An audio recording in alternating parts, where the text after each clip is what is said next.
इतिहास की दूसरी किताब अध्याय 19। यहोशापात को नबी की फटकार।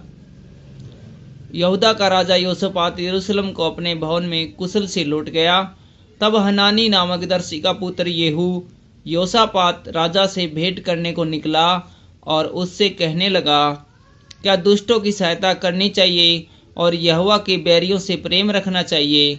इस काम के कारण यहोवा की ओर से मुझ पर क्रोध भड़का है, तुझ पर क्रोध भड़का है, तो भी तुझ में कुछ अच्छी बातें पाई जाती है। तूने तो देश में से अशेरा को नष्ट किया और अपने मन को परमेश्वर की खोज में लगाया। यहोशापात के सुधार।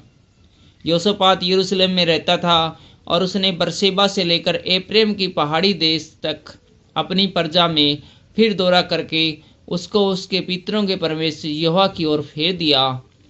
फिर उसने यहूदा के एक एक गढ़ वाले नगर में न्याय ठहराए और उसने न्यायियों से कहा, सोचो कि क्या करते हो, क्योंकि तुम जो न्याय करोगे वह मनुष्य के लिए नहीं, यहोवा के लिए करोगे, और वह न्याय करते समय तुम्हारे साथ रहेगा।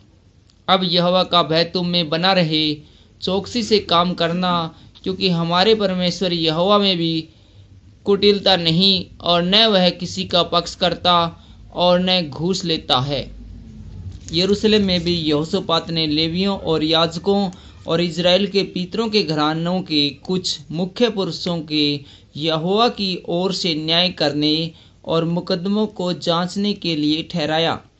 उनका न्याय आसन यरूशलेम में था। उसने उनको आज्ञा दी, यहोवा का भय मानकर सच्चाई और निष्कपट मन से ऐसा करना। तुम्हारे भाई जो अपने अपने नगर में रहते हैं, उनमें से जिसका कोई मुकदमा तुम्हारे सामने आए, चाहे वह खून का हो, चाहे व्यवस्था अथवा किसी आज्ञा या विधि या नियम के विषय हो, उनको चिता देना कि यहोवा के विषय दोषी न हो। ऐसा न हो कि तुम पर और तुम्हारे भाइयों पर उसका क्रोध भड़के। ऐसा करो तो तुम दोषी न ठहरोगे। और देखो, यहोवा के विषय में सख्त मुकदमों तो अमरिया महायाजक और राजा के विषय के सब मुकदमों में यहूदा के घराने का प्रधान इस्माइल का पुत्र जबया तुम्हारे ऊपर अधिकारी है, और लेविय तुम्हारे सामने सरदारों का काम करेंगे। इसलिए हियाव बांध कर काम करो और भले मनुष्यों के साथ यहोवा रहेगा। Thank you.